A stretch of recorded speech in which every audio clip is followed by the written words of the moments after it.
Então, enquanto as crianças vão seguindo, eu quero convidar você a abrir a sua Bíblia em Gálatas, capítulo 5. Nós vamos hoje até o verso 15. Nós fomos na semana passada do verso 1 ao verso 6, e agora nós vamos até o verso 15, do 7 ao 15.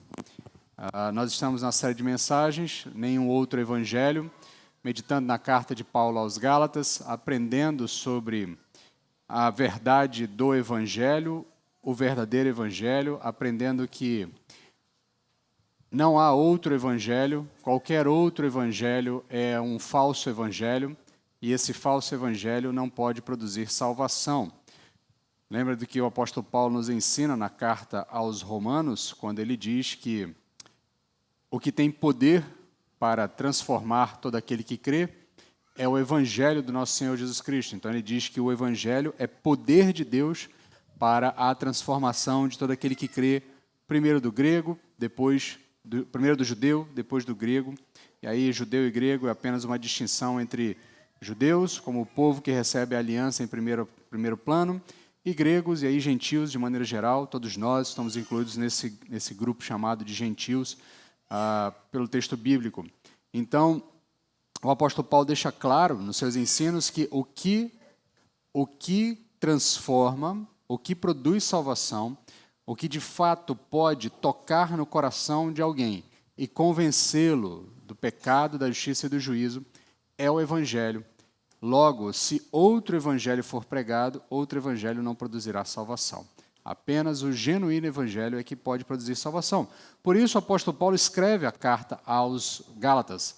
Por isso o apóstolo Paulo tem tanta preocupação ao longo da carta, porque o contexto que está acontecendo na carta aos Gálatas é exatamente isso. O apóstolo Paulo passou um tempo lá, plantou a igreja, ensinou aqueles irmãos a verdade do verdadeiro Evangelho, ou ensinou a eles o verdadeiro Evangelho, e na medida em que ele ensinou o verdadeiro Evangelho, aqueles irmãos, depois ele se ausenta para dar continuidade aos seus trabalhos em outras regiões, mas depois de um tempo, depois de se ausentar, um grupo de pessoas chegam até aquela igreja, trazendo, especialmente judeus que haviam aparentemente se convertido ao cristianismo, mas entendiam que Cristo não era suficiente. Logo, eles acrescentavam a informação ao Evangelho, dizendo que o apóstolo Paulo não havia ensinado por completo, logo era necessário Cristo mais a obediência da lei, mais a guarda das tradições judaicas.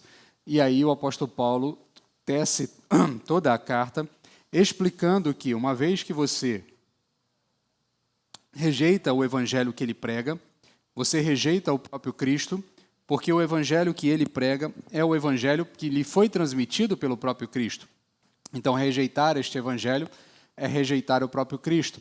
E rejeitar o evangelho de Cristo, que o apóstolo Paulo ensinou aos Gálatas e que está contido no texto bíblico, é procurar um caminho onde não há salvação.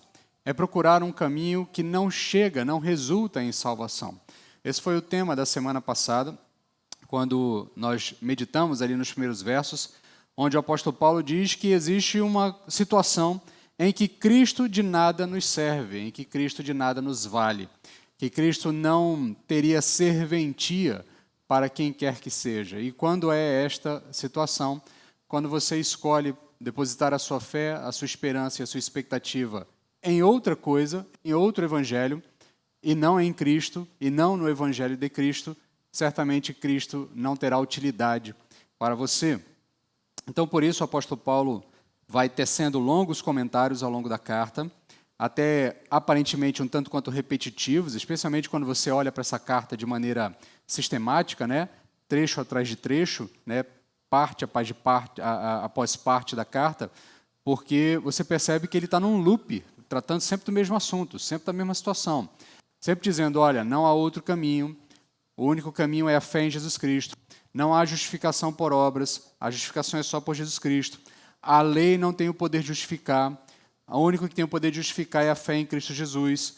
Aí ele vai citando exemplos, cita o exemplo de Abraão, faz alguns paralelos com a história do povo, usa Agar, usa Sara como simbolismos de duas alianças, né, ou de duas formas de tentar chegar à salvação, uma que produz escravidão, outra que produz liberdade. Ele vai deixar claro que que Abraão não foi salvo porque obedeceu, mas porque acreditou, porque creu. Então ele está tratando isso o tempo todo exatamente porque o tema é muito caro. E qual é o tema que é muito caro? A natureza do Evangelho, a pureza do Evangelho, a verdade do Evangelho. Então, tendido aqui esse preâmbulo inicial para a gente compreender, eu vou voltar a ler os primeiros versos, porque, no fim das contas, do ponto de vista da divisão do texto, do verso 1 até o verso 12, mais ou menos, você tem uma perícope, né? Eu separei a perícope na semana passada até o verso 6, e do verso 7 até o verso 13, até o verso 12, nós temos o final da perícope, mas eu vou juntar também com o início do outro trecho, né? Perícope é esse trechinho do texto bíblico onde você tem o início, meio e fim de um raciocínio do autor. Tá? Só para que você entenda aí, às vezes, os jargões teologuês que a gente vai usando, né? Mas a perícope é esse trecho da Bíblia onde tem um argumento que começa e termina. Esse trecho a gente chama de perícope. Tá? Eu vou aqui juntar praticamente duas perícopes, né, o trecho de uma com a outra, para nós podermos meditar hoje na verdade, a liberdade e o amor em Cristo. Então o apóstolo Paulo começa o verso 5 dizendo, olha, para a liberdade foi que Cristo nos libertou, portanto permaneceis firmes e não vos sujeitais novamente a um jugo de escravidão. Eu, Paulo, vos declaro que Cristo de nada vos servirá, se vos deixar de circuncidar. Outra vez declaro solenemente a todo homem que se deixar circuncidar que ele fica obrigado a cumprir toda a lei. Vós, que vos justificais pela lei, estáis separados de Cristo, caístes da graça. Mas nós, pelo Espírito, mediante a fé, aguardamos a justiça, que é a nossa esperança. Porque em Cristo Jesus, nem a circuncisão, nem a incircuncisão valem coisa alguma, mas sim a fé, que atua pelo amor. E aí, nós vamos dar início à leitura do trecho propriamente dito, onde meditaremos nessa noite. Ele continua tratando com os Gálatas, dizendo, olha, corrieis bem. Quem vos impediu de obedecer à verdade? Quem vos convenceu a agir assim, não vem daquele que vos chama. Com um pouco de fermento, toda a massa fica fermentada. Quanto a vós, confio no Senhor, que não pensareis de outra forma. Mas aquele que vos perturba, seja quem for, sofrerá condenação. Eu, porém, irmãos, se continuo pregando a circuncisão, por que ainda sou perseguido? Nesse caso, o escândalo da cruz estaria aniquilado. Quem dera se castrassem aqueles que vos estão perturbando. Irmãos, fostes chamados para a liberdade, mas não useis da liberdade como um pretexto para a carne. Antes sede servos uns dos outros, pois toda a lei se resume numa só ordenança, a saber, amarás ao próximo como a ti mesmo, mas se mordeis e devorais uns aos outros, cuidado, para não vos destruirdes mutuamente. Senhor, novamente pedimos que o Senhor abra o nosso entendimento, queremos compreender a Tua palavra e queremos sair daqui moldados à imagem e semelhança de Jesus. No nome de quem nós oramos. Amém. Então, meus queridos, o apóstolo está fechando uma sequência de argumentos aqui sobre a questão da natureza do nosso chamado. Nós fomos chamados para sermos livres em Cristo, nós fomos alcançados pelo Evangelho para vivermos em um estado de liberdade, no sentido de que nós não precisamos mais conquistar a salvação. A liberdade que o texto trata, e aí você pode até às vezes pensar numa espécie de esquizofrenia do apóstolo Paulo, porque em algum momento ele vai dizer que nós somos escravos de Cristo, e aqui ele está dizendo que nós somos livres, mas a liberdade que ele está dizendo é a liberdade da não necessidade de, por minhas próprias forças, alcançar a salvação. A liberdade que ele está anunciando e que o Evangelho me dá é a tranquilidade de apenas confiar na obra de Cristo e de não precisar eu mesmo me preocupar em alcançar a salvação pelas minhas próprias forças e pelos meus próprios méritos, alcançando algum tipo de beneplácito da parte de Deus por conta das muitas atividades que eu fiz diante dele. E eu já tratei com os irmãos em outros momentos o como isso é libertador, o como essa consciência de que o que eu preciso é apenas depositar a minha fé em Cristo e crer tão somente que ele fez tudo o que era necessário para alcançar o benefício máximo que um homem pode ter, que é a paz com Deus. Então, a ideia de que eu não preciso buscar uma espécie de conquista por conta da minha própria aptidão, da minha força, daquilo que eu produzo, daquilo que eu faço, da minha moral, do meu comportamento, dos meus valores, do que quer que seja que eu produza externamente, ou de qualquer rito que eu tenha que cumprir, seja um rito físico de marcação no corpo, seja um rito de penitência, seja um rito de prenda, um rito de paga, um rito de oferenda, o que quer que seja, isso não é suficiente, não é necessário para que eu alcance a salvação. Para que eu alcance a salvação, eu preciso crer. Crer que Jesus Cristo ressuscitou dentre os mortos, morreu para me libertar desse mundo mal, e isso segundo a vontade de Deus, nosso Pai, que é lá no comecinho da carta, como o apóstolo Paulo sintetiza nesta carta o Evangelho. Então, o apóstolo Paulo está fechando esse argumento, preparando o terreno para um segundo momento, um novo momento, a terceira parte da carta que ele vai começar no capítulo seguinte, no trecho seguinte, onde ele vai introduzir a questão das obras da carne e a obra do Espírito, e aí vai trabalhar aí os frutos, o fruto da carne as obras da carne e o fruto do Espírito. Então ele está preparando os argumentos para apresentar o texto logo mais à frente, que nós vamos ver nos próximos dias. Mas ele finaliza aqui insistindo com essa ideia de que nós fomos chamados para sermos livres, para vivermos em um estado de liberdade. E aí ele inicia o trecho a partir do verso 7, usando uma expressão que, em português a gente poderia até pensar assim, no jargão, no linguajar natural, a gente pode dizer, ele começa a dizer, olha, vocês estavam indo tão bem, mas vocês estavam caminhando assim, de longe eu estava acompanhando vocês e o negócio estava encaminhado, estava tudo direitinho, estava tudo certo, mas alguma coisa aconteceu, vocês estavam indo tão bem. Ele começa falando desse bom começo corrompido. Ele vai dizer, olha, vós corris bem. Quem vos impediu de continuar a obedecer à verdade? Paulo vai iniciar esse trecho lembrando que os gálatas começaram bem a carreira da fé. Eles ouviram a verdade do Evangelho, eles ouviram o verdadeiro Evangelho, eles receberam o verdadeiro Evangelho. Em outro momento da carta, ele também faz algum paralelo nesse sentido, dizendo, olha, vocês já tinham experimentado o que tinha de melhor. Vocês experimentaram a liberdade que Cristo pode nos dar.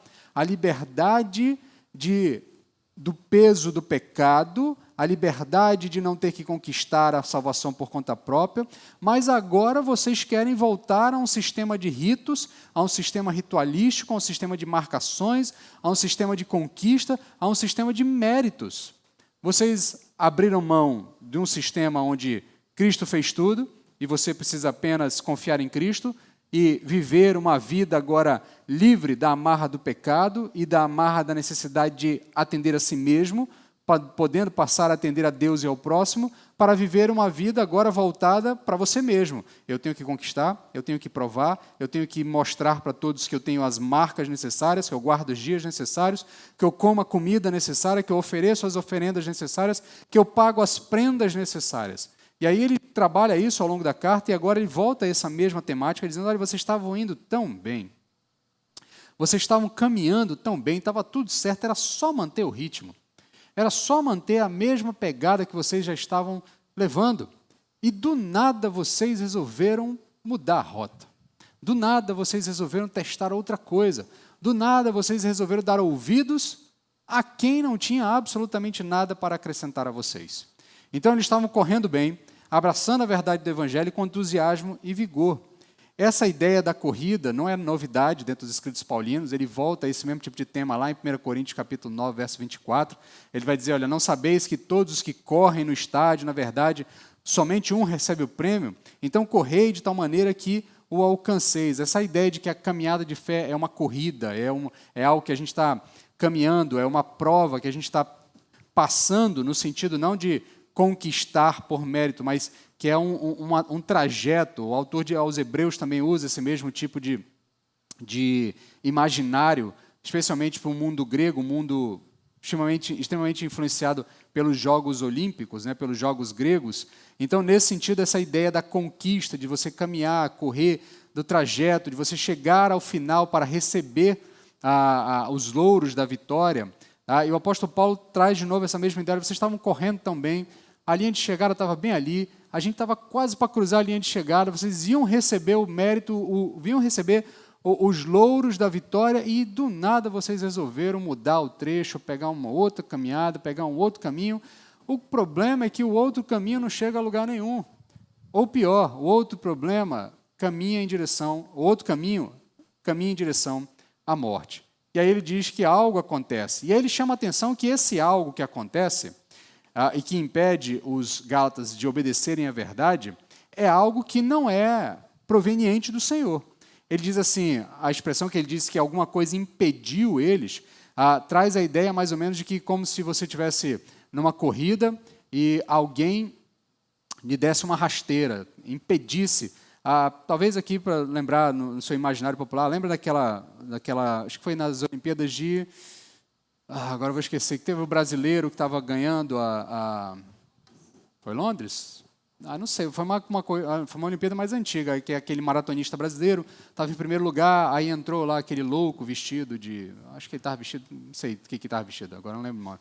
Mas ele entra e segura o brasileiro e impede ele de continuar, e aí, por conta de uma maratona, o cara perdeu o tempo, perdeu o ritmo, teve que parar, recuperar, até ele conseguir engatar na passada de novo, os outros ultrapassaram, ele acabou não vencendo a maratona, o que aparentemente poderia ter vencido. Então a ideia é mais ou menos essa, os Gálatas estavam caminhando, correndo na sua maratona da fé, caminhando tranquilamente, no traçado certinho, indo na direção correta, e de repente alguém entra e violentamente os impede de caminhar na direção correta. E isso nos faz pensar, aplicando a nós essa primeira parte do texto, isso nos faz pensar que muitos de nós começam a caminhada de fé com fervor, com paixão, com uma boa toada, de olho no prêmio que de fato é Cristo Jesus, caminhando, mas na caminhada a gente se permite olhar para outras coisas. A gente se permite olhar para outros caminhos. A gente se permite pensar que talvez tenha um caminho mais rápido, mais fácil, menos trabalhoso, ou talvez que exija menos de mim no sentido de comprometimento com uma vida que agrade ao Senhor. E aí a gente começa a paquerar outros caminhos. E ao paquerar outros caminhos, dar ouvidos a outras vozes, dar ouvidos a outros que tentam trazer um evangelho diferente daquilo que nos foi apresentado, nós acabamos tropeçando, nós acabamos sendo impedidos de cruzar a linha de chegada, nós acabamos sendo impedidos de fato, experimentar os louros dessa vitória, da vitória dessa corrida. Por isso o apóstolo Paulo chama a atenção para nós, que nós precisamos estar vigilantes. Vigilantes constantemente para que nada nos impeça de continuar obedecendo a palavra de Deus, e somente a palavra de Deus. A palavra de Deus nos apresenta o caminho correto, o verdadeiro evangelho, e é ela que tem que pautar a nossa análise de qualquer ruído externo alheio a esse texto. Portanto, se nós queremos de fato chegar ao final dessa corrida, nós precisamos estar vigilantes, de olho naquilo que de fato é a referência correta, que é a palavra do Senhor. Ele vai continuar trabalhando no verso 8 e 9, falando de uma persuasão enganosa, desses que impediram os Gálatas de chegar até o final da corrida, ou de continuarem corretamente na corrida. Ele vai dizer, olha, esta persuasão não vem daqueles que vos chamam. Um pouco de fermento leveda toda a massa. Paulo declara enfaticamente a persuasão que estava impedindo aqueles irmãos de chegarem até o caminho correto, isso não vinha da parte de Deus. Aqui é importante entender, porque aqueles irmãos estavam crentes, confiantes de que aquela mensagem que eles haviam recebido daquele grupo de irmãos que haviam chegado naquela igreja dizendo, não, Jesus Cristo está ok, mas tem que ser Jesus mais a circuncisão, eles estavam crentes que aquilo vinha de Deus. Aquilo era uma orientação de Deus para eles, que Deus estava revelando algo para eles. E isso é interessante a gente pensar nisso, porque o apóstolo é muito enfático. Ele diz, olha, isso não vem de Deus. E aqui tem até uma coisa meio paradoxal, porque o apóstolo está dizendo que aqueles que afirmavam que a obediência da lei do Senhor é o meio para a salvação, O apóstolo está dizendo, olha, isso não vem de Deus. Porque esta lei que vem do Senhor, que provém do Senhor, não tem essa tarefa, não tem esse condão, não tem esse objetivo. Ela não tem esse papel de produzir salvação. O único que pode produzir salvação é o objeto da promessa. O objeto da promessa é Jesus Cristo, o Filho da promessa. É nele que nós encontramos justificação, é nele que recebemos a bênção, é nele que podemos encontrar salvação. Então o apóstolo está dizendo que ainda que alguém diga que algo que vem da parte de Deus produzirá em você salvação, mas tendo que ser acrescido a Jesus Cristo, como se Cristo não fosse o suficiente, ainda assim ele vem dizer, deixa claro, isso não provém de Deus. Isso não é da parte de Deus. Então ele chama a atenção dos Gálatas e ele usa essa metáfora do fermento, que também não é novidade, ele já usou ela em 1 Coríntios capítulo 5, verso 6, né, onde ele vai dizer, olha, vosso orgulho não é bom, não sabeis que um pouco de fermento faz com que toda a massa fique fermentada. E a ideia do fermento é comum a todo mundo que trabalha com fermento, sabe que você não precisa de um volume de fermento que seja compatível com o volume de massa que você está trabalhando, você precisa de um volume muito menor, porque ele sozinho fará o trabalho de encher toda a massa, de preencher toda a massa, de fermentar toda a massa. E aqui, obviamente, a ideia tem a ver com o como ideias perniciosas, ainda que pequenas, têm o poder de se espalhar como um fermento se espalha pela massa. A ideia do apóstolo Paulo aqui é chamar a atenção dos Gálatas, e obviamente chamar a nossa atenção também como leitores posteriores da carta, de que um pequeno erro doutrinário, que muitas vezes a gente tolera, ele pode corromper toda a massa. Ele pode corromper toda uma caminhada de fé. Um pequeno erro doutrinário que a gente vai tolerando, que a gente vai dizendo, não, a gente vai caminhar um pouquinho, né? Deixa a gente, tolera um pouquinho isso. E nesse sentido, a ideia que os Gálatas estavam tolerando é que Jesus Cristo é bom, me dá salvação, mas eu posso garantir isso com a obediência da lei, eu posso acrescentar a isso a obediência da lei e ter uma certeza maior de que encontrarei salvação. E aí o apóstolo diz, olha, um pequeno erro que vocês receberam no início e que vocês não rejeitaram desde o início, comparando com a verdade que vocês haviam recebido anteriormente, esse pequeno erro foi o suficiente para fermentar toda a massa. E agora todos vocês estão aí, baratinados, perdidos, desestruturados, distantes do caminho. Então, nesse sentido, nós devemos olhar cuidadosamente para as influências que nós permitimos em nossas vidas. Pequenas concessões, algumas mentiras teológicas, podem ter grandes consequências. Chamei a atenção dos irmãos logo no início que toda heresia, ela faz algum sentido. Nem toda heresia ela é absurda. Na verdade, a grande maioria das heresias não soa de forma absurda. Ela sempre tem algum elemento de sentido, ela sempre apela para alguma coisa que faz sentido. Ela sempre apela para algum tipo de racionalidade humana que faz com que você ouça aquilo e diga, talvez seja verdade. É só olhar para o ponto zero das heresias. Quando Eva está diante da serpente, a serpente olha para Eva e diz assim, olha, não foi assim que Deus diz? Aí ele dá uma pequena alterada naquilo que Deus havia dito para Eva e havia dito para Adão.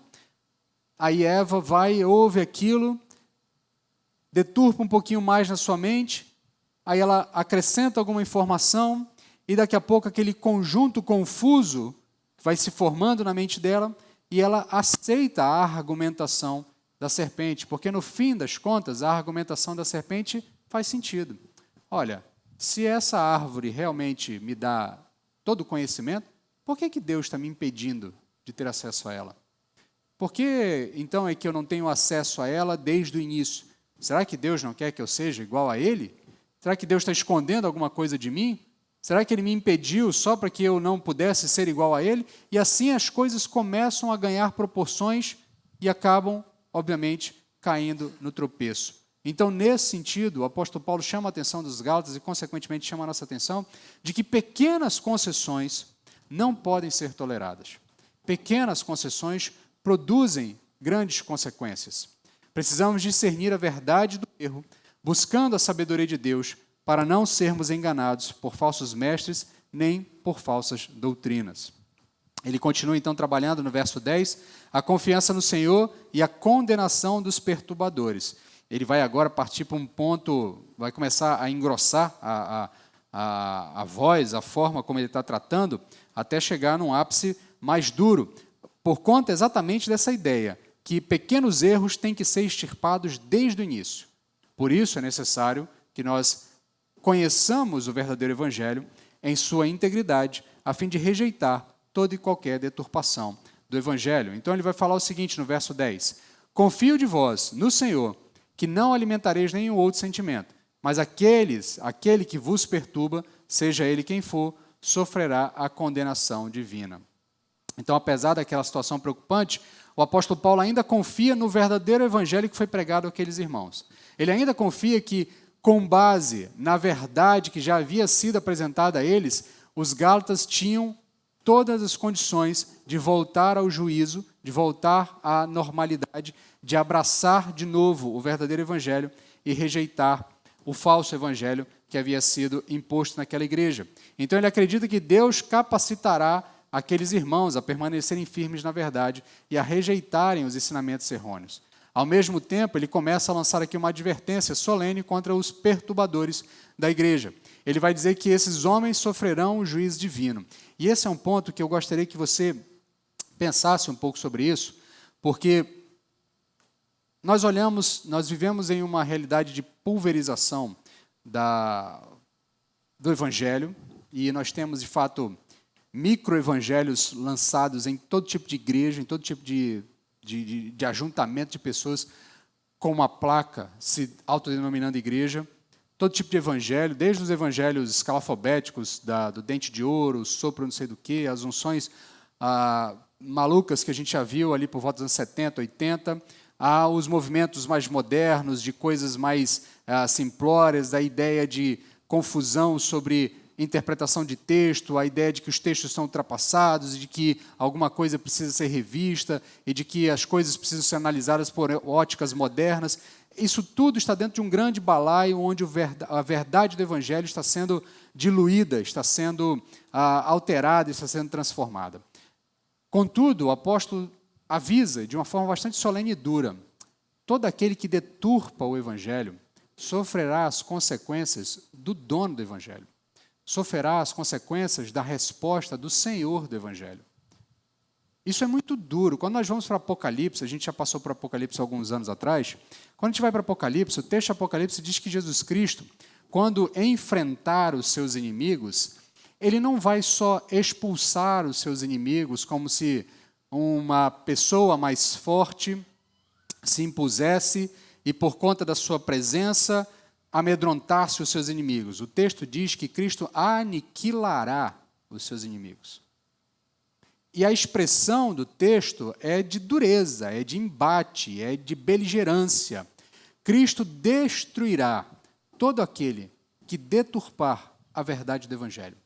Todo aquele que se levantar contra o Senhor, por meio de deturpação do Evangelho, sofrerá as consequências. Isso é muito preocupante. Por isso, a gente tem que tomar um cuidado muito grande com a transmissão do Evangelho, para que a gente não incorra no perigo de transmitir um evangelho falso, um evangelho que não é o evangelho bíblico. Por isso, a nossa confiança precisa estar em Deus, não em nós mesmos. Confiar em Deus é que nos permite olhar para essas muitas opções que nos são apresentadas e conseguir peneirar entre elas e encontrar aquilo que de fato provém da parte de Deus. Nós devemos ter em mente também que Deus não tolera qualquer um que prega um evangelho diferente.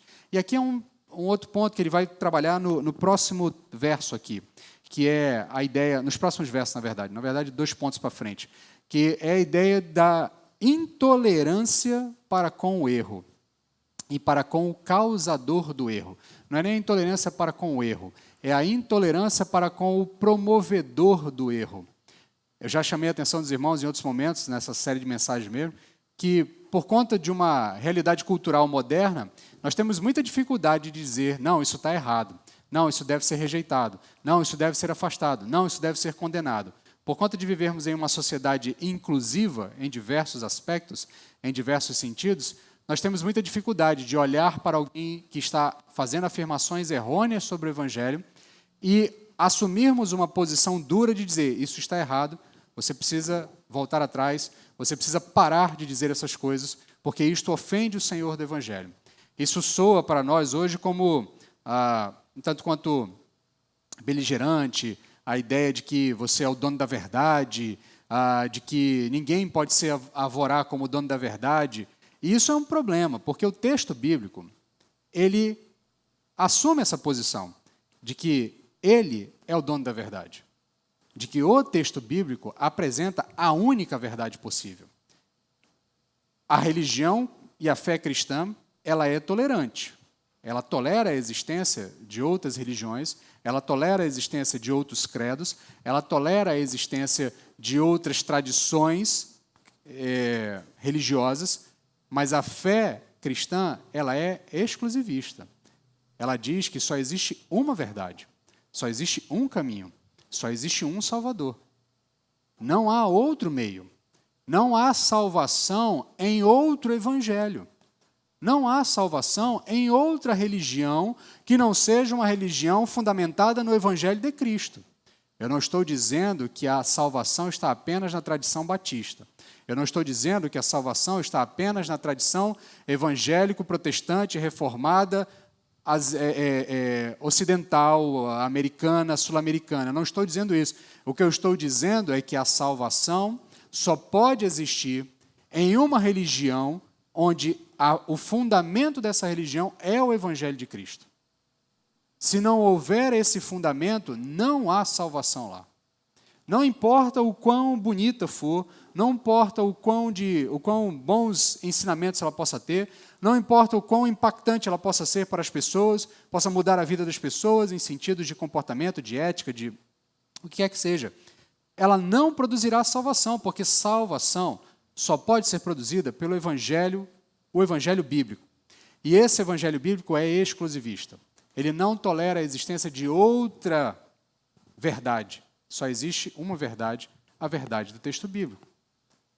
Para isso é que nós nos debruçamos sobre o texto, para entender a verdade desse texto e afirmá-la corretamente, e defendê-la corretamente. Mas nós não podemos admitir a ideia de que existem outras verdades além da verdade do texto bíblico. O texto bíblico é exclusivista. Só há um caminho, uma verdade e a vida. Fora de Cristo, não há salvação. Fora do Evangelho de Cristo, é impossível produzir-se salvação. Então, nesse sentido, ele vai continuar aqui as suas argumentações, e agora aqui no verso 11 ele vai fazer uma referência a alguma acusação que ele recebia.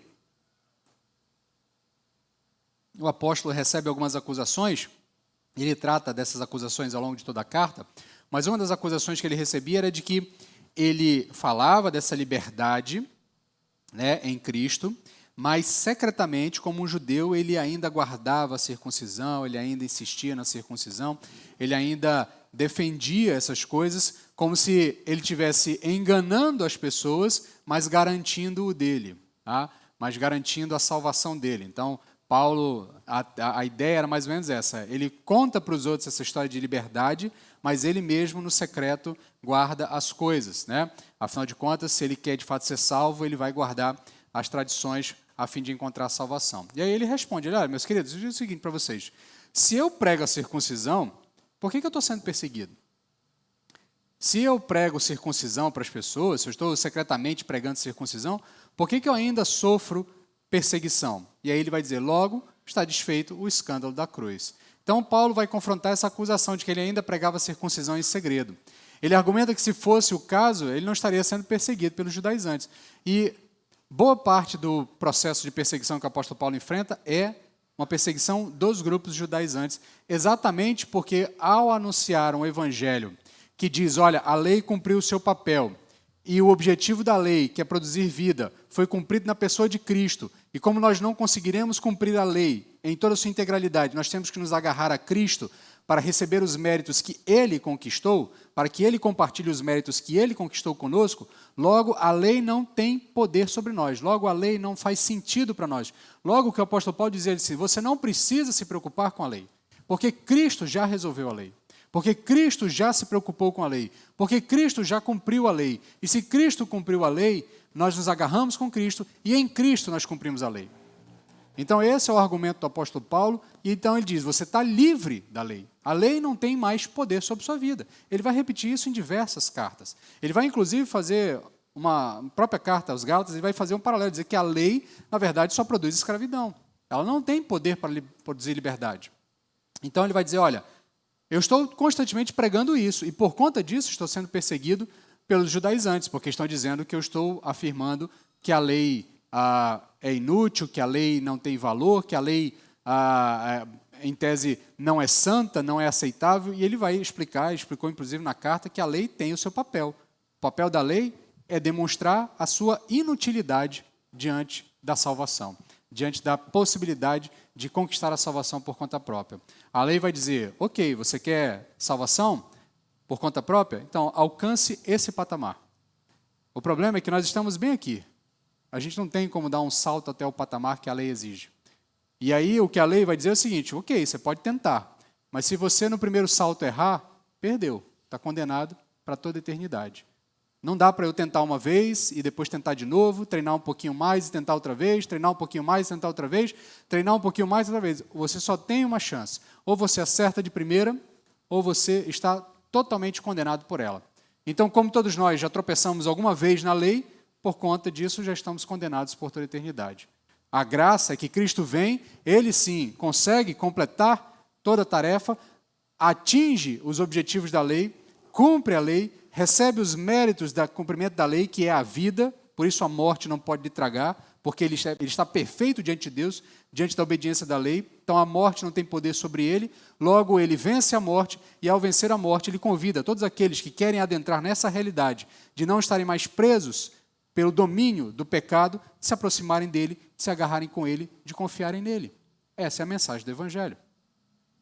Confiar em Cristo, de que Cristo cumpriu aquilo que Deus exigiu, receber os méritos de Cristo pela obediência dele e, em Cristo, chegar até os benefícios do cumprimento da vontade de Deus. Então, nesse sentido, ele vai dizer, olha, eu anuncio isso e por isso sou constantemente perseguido. Por isso sou constantemente perseguido, dizendo que a nossa salvação não está no cumprimento da lei, a nossa salvação está em Cristo. Nós não conseguiremos cumprir a lei, logo nós precisamos nos agarrar a Cristo.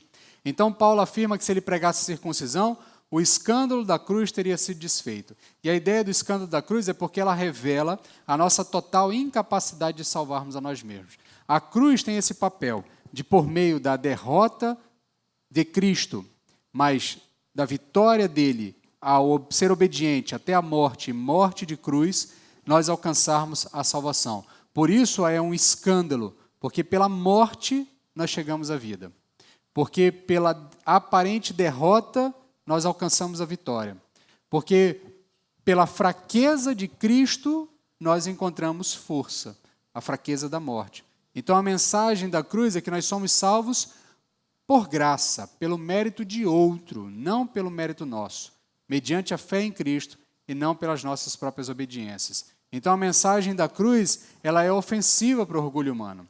Ela nos humilha, mostrando que nós não podemos alcançar a salvação por nossos próprios esforços, que nós devemos abraçar esse escândalo da cruz, o escândalo de nos agarrarmos a um Cristo que aparentemente estava morto, mas ressuscitou. É como o texto de Apocalipse apresenta o Cordeiro. Quando o Cordeiro adentra na sala do trono, o texto vai dizer que o Cordeiro que parecia morto, mas estava vivo, ele era digno de pegar o livro da mão daquele que estava sentado no trono.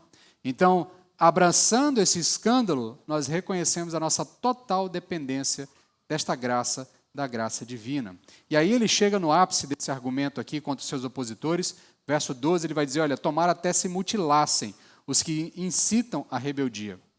Na versão que eu li anteriormente, ele diz que tomara que até se castre, né? Deveriam se castrar. E a ideia é mais ou menos essa aqui. Ele está, obviamente, fazendo uma hipérbole aqui, ele não está por aí dizendo que tem que pegar todo judaizante e castrar os judaizantes. Tá? A ideia aqui é, olha, você está botando tanta confiança na circuncisão, você está botando tanta confiança em cortar o prepúcio do membro masculino, como uma forma de você alcançar o benefício da salvação, então faz melhor, corta tudo logo, entendeu? Dá uma prova da sua fé, dá uma prova da sua confiança neste método de alcançar salvação e corta logo todo fora, entendeu? E aí você já deixa claro assim, ó, não me contentei apenas com a pele, só com o prepúcio. Eu estou deixando claro para o Senhor que confio nesta obra a ponto de tirar tudo fora logo, de castrar. Então a ideia do apóstolo Paulo é dizer assim, olha, se vocês confiam tanto nisso, então corta tudo fora. Corta tudo fora, que aí vocês dão uma prova mesmo de que isso é certo, é garantia, vocês vão encontrar a salvação.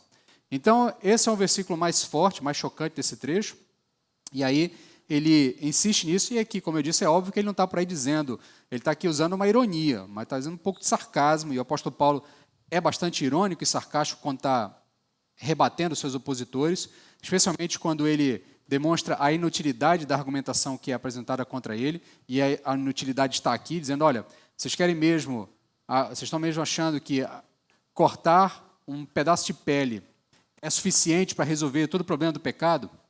Vocês estão achando mesmo que um animal sacrificado uma vez por mês é suficiente para resolver todo o problema do pecado? Vocês estão achando mesmo que guardar um dia da semana é suficiente para resolver todo o problema do pecado?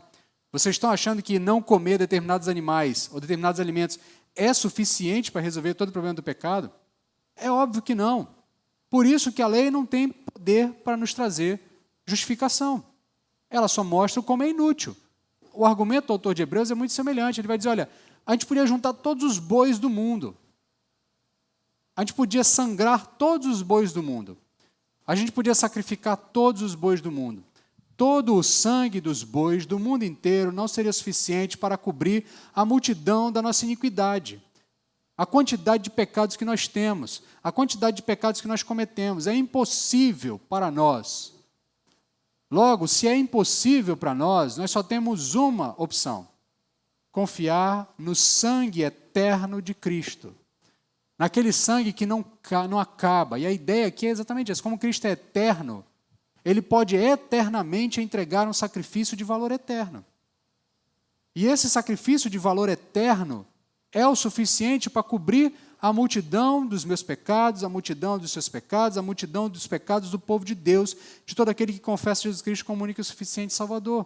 Por isso, o apóstolo Paulo aos Romanos vai dizer que quando nós estamos em Cristo, nós somos justificados, e uma vez justificados em Cristo, nós temos paz com Deus. Nós encontramos esse estado de paz apenas pelo sangue de Cristo.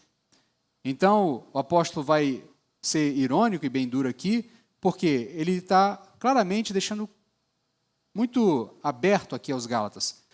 Não podemos tolerar esse pequeno argumento de que é Cristo mais alguma coisa. Esse argumento leveda toda a massa, estraga todo o caminho, nos impede de chegar ao objetivo final e certamente ele não produzirá salvação. Então, nesse sentido, nós devemos ser zelosos pela pureza do Evangelho. Não devemos tolerar aqueles que distorcem a verdade e nos desviam do caminho de Deus.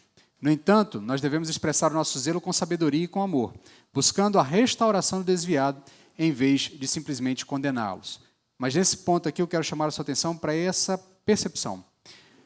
Nós precisamos ser zelosos, nós precisamos ser duros em defender a verdade do Evangelho.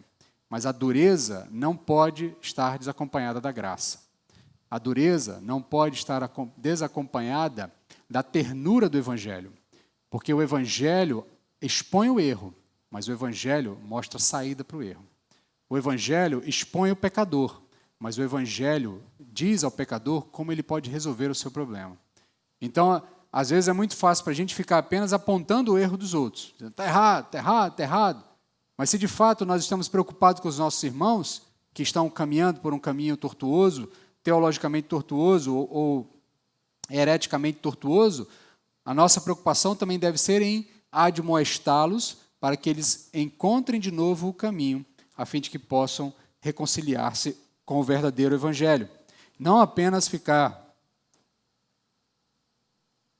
distribuindo bordoadas e afirmações do tipo, você está errado, você é um herege, você não presta, tem que se afastar, tem que ser condenado. Nós temos que apresentar o erro, mas lembrando que a ação é sempre no intuito de produzir restauração.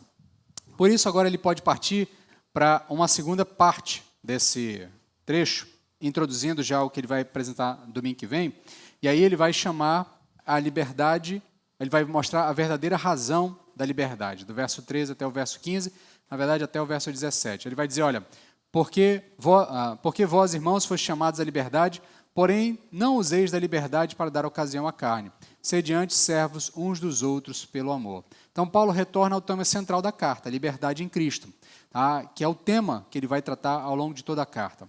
Os Gálatas foram chamados para essa liberdade, serem libertos da escravidão da lei, libertos da escravidão do pecado. No entanto, agora ele começa a construir a argumentação dizendo, olha, não é porque vocês são livres que vocês podem fazer o que vocês quiserem. E aqui é o ponto, talvez, magistral do argumento de Paulo. É que, se nós fomos libertos do pecado, fomos libertos da escravidão da lei, nós não fomos libertos para viver em torno de nós mesmos. Nós fomos libertos para ser gente de verdade. E gente de verdade vive para Deus e vive para o próximo. Quando eu argumentei isso em mensagens passadas, eu mostrei a partir do decálogo, como o decálogo é toda uma argumentação de uma relação do homem para com Deus e do homem para com o próximo. O decálogo é toda uma estruturação de uma habilitação do indivíduo, de uma instrução para o indivíduo, de como ele deve viver em relação a Deus e de como ele deve viver em relação ao próximo. Porque ali você tem o padrão do que Deus de fato criou. Deus não nos criou para viver em torno de nós mesmos. Deus nos criou para vivermos para Deus e para o próximo. Deus nos criou para amarmos e servirmos a Ele e amarmos e servirmos o próximo. Por isso, toda a lei, desde o Antigo Testamento, já é resumida em 2 grandes mandamentos. Amarás ao Senhor teu Deus sobre todas as coisas e ao próximo como a ti mesmo. Então, Paulo diz, olha, vocês foram libertos, não é para viver em torno de vocês mesmos. Vocês foram libertos para viver para o próximo. Vocês foram libertos para viver em função do próximo. Então, essa liberdade não pode ser usada como desculpa para uma espécie de libertinagem, para a ideia de satisfazer os meus próprios desejos, para voltar a uma vida onde eu sou o centro das atenções. A verdadeira liberdade em Cristo se manifesta nesse serviço amoroso ao próximo. Nós devemos usar a nossa liberdade para amar e servir uns aos outros, seguindo o exemplo de Cristo que se entregou por nós. Então, a liberdade em Cristo não é uma licença para pecar. Não é porque agora eu não preciso fazer nada para alcançar a salvação, que eu então vou fazer tudo que me der vontade. Não é porque eu não preciso conquistar a salvação com um comportamento ilibado, que eu vou simplesmente adotar um comportamento depravado. É isso que o apóstolo Paulo está dizendo. Olha, não é porque Cristo te libertou da loucura de tentar alcançar a salvação pelos seus próprios esforços, que você vai simplesmente agora também, então já que está tudo resolvido, Cristo resolveu, então eu vou fazer o que eu bem quiser, vou viver do jeito que eu quiser, vou experimentar o que eu quiser, vou me comportar do jeito que eu quiser, vou tratar todo mundo do jeito que eu quiser, vou viver em torno de mim mesmo. Isso não é a liberdade do Evangelho. A liberdade do Evangelho é da loucura de você viver em torno de você mesmo. É da loucura de você achar que você é o centro do mundo. É da loucura de você achar que só dá para ser feliz se as suas vontades forem satisfeitas total e completamente. Então, ele vai dizer que essa liberdade ela é vivida no cumprimento do amor. Verso 14, ele vai dizer, porque toda a lei se cumpre em um só preceito, a saber, amará o teu próximo como a ti mesmo. Perceba aqui que o apóstolo Paulo, inclusive, agora ele é até um pouco mais enfático, né? Se em outros momentos Cristo diz que a lei se resume em 2 mandamentos, amará o Senhor teu Deus sobre todas as coisas e ao próximo como a ti mesmo, o próprio apóstolo Paulo também, os Romanos, vai usar o amor a Deus acima de todas as coisas e ao próximo como a si mesmo, aqui ele concentra apenas no 2º mandamento. Ele vai dizer, olha, amar ao teu próximo como a ti mesmo. Porque é impossível você amar ao próximo como a você mesmo se você não amar a Deus acima de todas as coisas. É impossível você amar ao próximo com as suas falhas e com seus defeitos, com as suas dificuldades, se Deus não for o objeto da sua preocupação primordial. Se Deus não for objeto da sua preocupação primordial, certamente o seu coração não terá a paciência, não terá a longanimidade, não terá a bondade, não terá o fruto que ele vai falar lá na frente, que é o que te possibilita viver em prol do próximo, que é o que te possibilita amar ao próximo como a você mesmo. Então, nesse sentido, o apóstolo vai resumir a lei em um único mandamento: amar ao próximo como a si mesmo. Então, se eu fui liberto por Cristo e eu quero viver de acordo com a vontade de Deus, eu então agora amo ao próximo acima de mim mesmo, como a mim mesmo. Eu amo ao próximo, eu vivo em favor do próximo, eu me dou para o próximo, porque foi assim que Cristo viveu, porque esse é o jeito de gente viver, porque o pecado está imbuído no egoísmo ser humano, então eu me liberto do pecado, eu me liberto do egoísmo e eu passo a viver para o próximo. E assim eu cumpro a essência da lei. Quando eu amo ao próximo, eu cumpro a essência da lei, eu cumpro os mandamentos do Senhor. E nesse sentido, o amor não é apenas um sentimento, ele de fato aqui está resumido em ações. Amar ao próximo significa cuidar das necessidades do outro, perdoar as ofensas e buscar o bem-estar. Ele vai trabalhar isso mais para frente quando for falar das obras da carne. A gente vai ver que as obras da carne estão muito ligadas com a ideia de me colocar em primeiro lugar, e a obra do Espírito, ou o fruto do Espírito, está em como eu me relaciono com o próximo, como eu me relaciono com o outro. E aí, então, nesse sentido, ele começa a preparar aqui o terreno para trabalhar nas próximas mensagens, nos próximos textos, a essa ideia de que eu fui liberto, não para viver para mim mesmo, mas eu fui liberto para viver para o próximo. O amor é o padrão pelo qual seremos julgados. Jesus diz que o mundo nos conhecerá como seus discípulos se nós amarmos uns aos outros. Está lá em João capítulo 13, verso 35. Então nós devemos amar os nossos próximos como a nós mesmos, demonstrando esse amor, porque nós fomos libertos pelo Evangelho. Logo, não há amarras que nos impeçam de amar ao próximo. E aí ele fecha aqui os últimos versos trabalhando o desenvolvimento da contraposição disso. Então ele fala do perigo da destruição mútua. Olha, vocês foram chamados para viver um para o outro, amar ao próximo. Agora, se vocês vos mordeis e devorais uns aos outros, vede que não sejais mutuamente destruídos. Então, Paulo vai advertindo os gálatas sobre o perigo dessa divisão e da contenda. De onde é que está vindo a divisão aqui? Da ideia de que tem gente salva na igreja porque se circuncidou e outros não estão salvos porque não se circuncidaram. Então, está criando essa divisão. No finalzinho do verso anterior, ele já falou disso. Ele disse, olha, em Cristo, nem circuncisão, nem circuncisão. O que importa é a fé. Mas o que estava acontecendo entre os gálatas era exatamente isso. Estava tendo essa divisão. Olha, você ainda não se circuncidou, então não está salvo. Se você não está salvo, você não tem parte conosco. Se você não tem parte conosco, você precisa se converter, precisa se circuncidar. E aí começa aquela perseguição, a pressão. Então, nesse sentido aqui, ele usa, inclusive, essa espécie de uma imagem de canibalismo. Se vocês se devorarem uns aos outros, morderem uns aos outros. E a ideia é para ficar meio chocante mesmo. Então, a ideia desse canibalismo é para tornar a figura mais chocante. O que Paulo está querendo dizer é que se os gálatas permitirem viver apenas para si mesmo, separando-se uns aos outros, certamente eles se autodestruirão. A gente já chamou atenção para isso em outras mensagens, dizendo que se nós fôssemos deixados à nossa própria sorte, se não houvesse para nós um padrão ético, moral, comportamental estabelecido pelo próprio Senhor, que está amplamente expresso na lei do Senhor, certamente nós nos auto-aniquilaríamos, nós nos autodestruiríamos em prol de tentar resolver as nossas próprias satisfações. Então, finalizando, a unidade da igreja ela é essencial. O apóstolo está chamando a atenção para nós evitarmos a divisão e contenda, buscando essa paz e essa reconciliação. Nós devemos perdoar uns aos outros, suportar as fraquezas uns dos outros e amar uns aos outros como Cristo nos amou, porque é para isso que nós fomos libertos. Deixe-me finalizar fazendo aqui algumas conclusões, algumas aplicações em definitivo. Primeira aplicação, primeira conclusão que eu quero que você guarde essa mensagem. Você precisa guardar a firmeza da verdade. Tá? Estude a Bíblia, conheça o Evangelho para reconhecer os falsos ensinamentos. Tenha discernimento, avalie os ensinamentos à luz da Bíblia. O texto bíblico tem, se você já leu o livro de Atos, você já deve ter ouvido, inclusive a expressão é usada, diz que os de Bereia eram melhores que os de Tessalônica. O texto de Atos vai dizer isso. E por que os de Bereia eram melhores do que os de Tessalônica? Lucas está relatando duas experiências missionárias. Uma em Bereia, outra em Tessalônica. Em Bereia, quando Paulo pregava, quando os missionários pregavam, o povo de Bereia, os irmãos de Bereia, corriam para averiguar se o que eles estavam ouvindo era de fato condizente com o que estava escrito. E os de Tessalônica não faziam isso. E aí, Lucas emite um juízo de valor. Ele diz, olha, os de Bereia são melhores do que os de Tessalônica. E eles são melhores por quê? Porque eles conferem na palavra.